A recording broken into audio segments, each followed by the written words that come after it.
ሰላም ሰላም ጤና ይስጥልን ውድና እየተከበራችሁ የዩቲዩብ ቤተሰቦቼ እንዴት ናችሁ? ሰላም ናችሁልኝ ወይ? እኔ ያለው እግዚአብሔር ይመስገን እጅግ በጣም ደህና ነኝ። ቤተሰብ ሁላችሁም በያላችሁበት የእግዚአብሔር ሰላም ይብዛላችሁ። ኦርቶዶክሳውያን ዛሬ አቡነ ተክለ ሃይማኖት ጻድቁ እና እናታችን ቅድስት ክርስቶስ ሰምራ ዕለተ በዓላቸው ነው።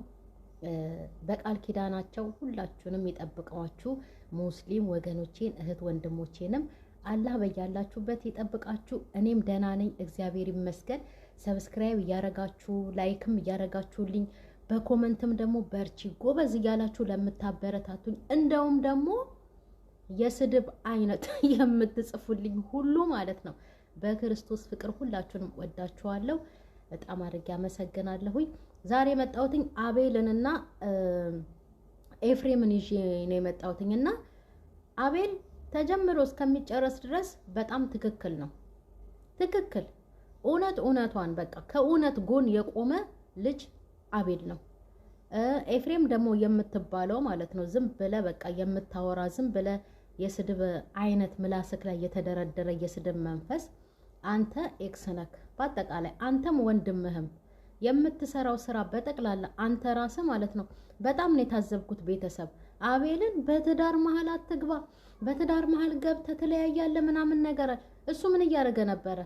እሱ አልነበር እንደ መጀመሪያ በትዳር መሀል ገብቶ አንተ ቆፍጠን በል ውሳኔህን ወስን፣ ሩታን ብትሆን በቃ ምንድነው 10 ጊዜ ሻንጣ ማንሳት ከሄድሽ ሂጂ ምናምን ነገር እያለ አስፋልት ሰላ አስፋልት ሲንቀዋለል የነበረው ራሱ ኤፍሬም የሚባለው ሰውዬ እንጂ አቤል መወቀስ የለበትም። አቤል ሲጀመር አቱጂ ናይ ቁጭ ብለሽ ተነጋገሪ ከአብርሃም ጋር ብሎ ስንት እንዴ ምስዋት እኮ ከፍሏል ለሩታና ለእንትና ይሄ አበጋዝ እና እሱ ምንም የሚወቀስበት ምክንያት አለው። አቤል ትክክል ነው የሚናገረው። አንተን ጥፋተኛ በማያገባ ገብተህ ምናምን ነገር። ኤፍሬም አንተ ኤክስ ብቻ ሳትሆን ማለት ነው በትልቁ ኤክስ ነክ በትልቁ ለምን በለኝ አንተ ሲጀመር ሁለቱም ማስማማት ትተህ ማለት ነው አብርሃምን ግፋበት በለው በቃ ክብር የላትም ላንተ ምናምን ነገር ስትል ነበረ።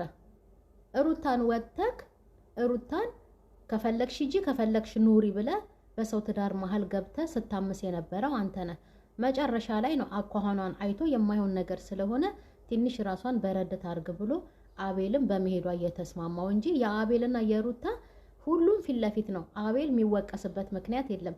ብትወቀስ ኤፍሬም የምትባለው ሰውዬ አንተ ነህ ወቀሳ የሚገባክ።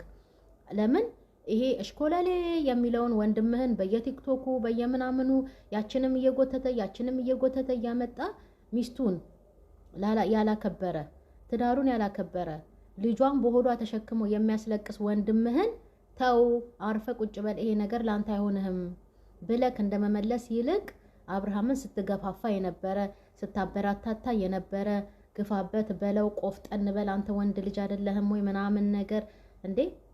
አብርሃም እኮ ጥፊ እኮ ሲያንሰው ነው። ጌታን እውነቴን ነው። ጥፊ ሲያንሰው እኮ ነው። ይሄ የህይወት ጉዳይ ነው።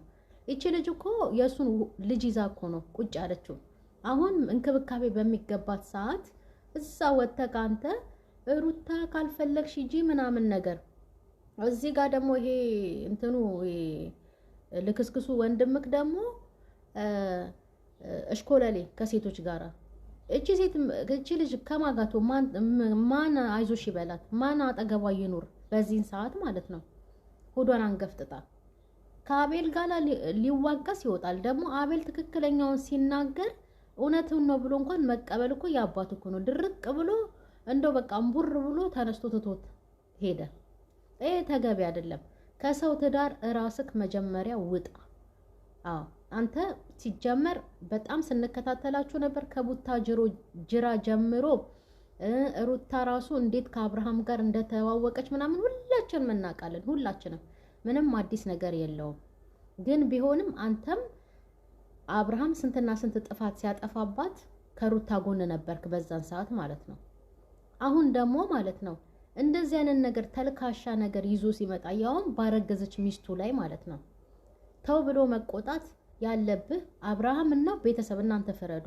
ተው ብሎ መቆጣት ያለበት አብርሃም ነው ወይስ ደግሞ ሩታ ነው? አርፈሽ ተቀመጫለሽ ተቀመጪ። እውነቴን እኮ ነው። በጣም ከባድ ሰው ነው። አርፈሽ ተቀመጫለሽ ተቀመጪ፣ ካልተቀመጥሽ ደግሞ ሂጂ ምናምን ነገር። አብርሃምን ቆፍጠን በል ወንድ አይደለ ምናምን ነገር እና አንተ ለሩታ ቂቤ እየቀባሃት ነው እንዴ? ነው ወይስ ማር እያላስካት ነው? ሂጂ ሂጂ ስትላት የነበረው እኮ አንተ ነህ።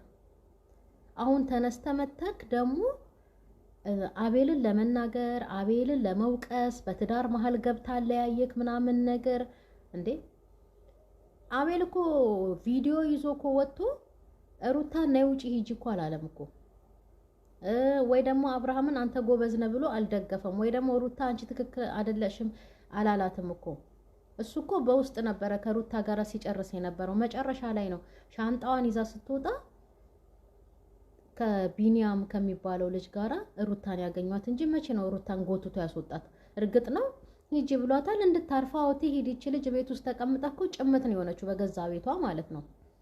እና አንተ ቂቤን የቀባሃት ሩታን ማንም ሰው ነው የተናገረው፣ ማንም ሰው ነው ያለው። አሁን አብርሃምን ደገፍክ ምናምን ነገር አትበሉ ምናምን፣ በትክክል እንልሃለን፣ በትክክል ደግፏል። ቤተሰብ ሼር አድርጉትና ለዛ ኤፍሬም ለሚባለው ሰውዬ ይሄንን አድርሱልኝ። በእውነት እንዴ አንተ ሩታን ቂቤን የቀባሃት ማር ነው ያጠጣሃት ያላስካት። የወንድምህን ልጅ በሆዷ ተሸክማ የዛን ሰዓት እሺ ሌጣ ምንም ነገር የለባትም ነበረ። አሁን እኮ እንክብካቤ በሚገባ ሰዓት እኮ ነው ይሄ ኤፍሬም የሚባለው ወጥቶ ሩታን ከፈለግሽ ሂጂ አርፈሽ ቁጭ በይ ምናምን ነገር። አብርሃምን አንተ አትወስንም እንዴ? ቆራጥ አትሆንም እንዴ? ቆፍጠን በል ምናምን ነገር። ጦር ሜዳ የሄደ መሰለው እንዴ? ቆፍጠን በል ዘራፍ በል ምናምን ነገር። ከሴት ጋር እኮ ነው መናፈሻ ለመናፈሻ እሽኮለሌ ሲል የነበረው። ትክክል ስራ አልሰራህም ብሎ አስቆሞታል። አላስቆመውም። አንዴ እንደውም ትዝ ካላችሁ የሆነ ልጅ አዲስ ነው መሰለኝ እሱ ልጅ ኢንተርቪው ሲያደርገው ነበርና ለወንድምህ ካገዘክ ብዙ ነገር ተናግረሃል አለው። ለወንድሜ አላገዝኩም አለ። በደንብ ነው ለወንድሙ ያገዘው። ያስታውቃል እኮ በደንብ እንዴ። ይቺ ልጅ ጽንስ ይዛ በሆዷ በዛ ላይ ደግሞ እየተጨነቀች እስቲ ምንድነው ብሎ ሄዶ ጠይቋታል እንዴ? አቤል ነበረ ከጎኗ የነበረው እኮ ማንም አልነበረ። ማንም አቤል ነበር አብሯት የነበረው። አሁን አቤልም በየመንገዱ በየአስፓልቱ እያቆመ አንተነ እንደዚህ ያደረከው አንተነ እንደዚህ ያደረከው። እስቲ ኤፍሬምን እስቲ ማን ይውቀሰው? እሺ ማን ይናገረው እንዴ? ትክክል ስራ አይደለም እኮ ኤፍሬም የሰራው እኮ። ሂጂ እያለ ሲያብድባት ነበረ። አብርሃምን ቆፍጠን በል አንተ ዝም ብለህ ስራህን አትሰራም እንዴ ምናምን ነገር። ምን እቺ ልጅ እኮ ትክክል እኮ ናት። እኔና እሱ ሆድና ጀርባ ሆነን ጀርባ ለጀርባ እንዴ ተሰጣተን ሰርግ ላይ እንቁም ወይ አለች። ሩታ እኮ ስማርት ልጅ ናት። ማርያምን እዚህ ጋር ያለውን ከሚስቱ ጋር ያለውን ችግር ሳይቀርፍ አብርሃም የሚባለው ሰውዬ እዛ ጋር ሄዶ ለሰርጉ ድግስ ግርግር ቢያበዛ ምን ዋጋ አለው? እውነቷን እኮ ነው ሩታ እንዴ። እዚህ ጋር ተቀያይመዋል እኮ ውስጣቸው እኮ ሻክሯል እኮ። ለምሳሌ ነው እንደ ሄዳ የምትቆመው ህዝብ ፊት። እሱስ ለምሳሌ ነው ውስጣቸው ፍቅር ሳይኖር ውስጣቸው መግባባትና ህርቅ ሳይኖር ሄደው ለምሳሌ ነው ሰው ፊት የሚቆሙት። ይሄ እኮ አያስኬድም። ሩታ እኮ እውነቷን እኮ ነው። ከሩታ ጋር ያለውን ነገር ጨርሶ አስተካክሎ ያቺ የመጣችውን የምትመጣውን ምናምን ነገር አጽድቶ ውስጡን ንጹህ አድርጎ ሚስቱን ይዞ ምናምን ነገር ነው። ትዳሩን አክብሮ ሚስቱን አክብሮ ነው አብርሃም ሰርግም ከተባለ መደገስ ያለበት። እና አሁን ደግሞ የሰርጉ ነገር ቤተሰብዬ የሐዋርያት ጾም ሊገባ ነው። አሁን ሰርጉ መቼ ነው? ሐምሌ ላይ ነው። ሐምሌ ላይ ከሆነ ቆንጆ ነው። አሁን ግን ጾም ሊገባ ነው። በጾሙ ደግሞ አሁን ደግሞ ሰርግ ሊያደርጉ ነው። ይሄ ተአምር ነው እንደዚህ ከሆነ ማለት ነው። እንደዚህ ከሆነ ችግሩ የአብርሃምና የሩታ ሳይሆን የቤተሰብም ነው ማለት ነው። ምክንያቱም ምንም አንድ ሰው በእምነት እንኳን ባይገናኝ ማለት ነው የሰውን እምነት ሊያከብር ይገባዋል። በጾም ሰዓት ተጠርቶስ የሚመጣ ክርስቲያን ሰርግ ላይ ድግስ ላይ ምን አይነት ነው ነው? ወይስ እንትን ይሄ አትክልት ምስር ምናምን ነገር ሰርተው እንትናቸው ሰርጋቸውን ሊያደርጉ ነው እንጂ አሁን ሰኔ ላይ ቤተሰብ የምር ጾም ነው እኮ የሐዋርያት ጾም የሰኔ ጾም አይደል? በተለምዶ የቄስ ጾም እንደሚባለው ማለት ነው። ሰኔ 2 ይገባል። የአብርሃምና የሩታ ሰርግ መቼ ነው? እንደ ህማማቱ ደግሞ አሁን ሰኔ ላይ ሊያደርጉ ነው። በጣም ይገርማል። ማስተዋል አለባቸው። ቤተሰብ የተባለውም ዝም ብሎ አብርሃምና ሩታ ተብሎ ሆይ ስለተባለላቸው መደገፍ የለባቸውም። የሚያደርጉትን ነገር አስተውለው እንዲያደርጉ መምከር አለባቸው።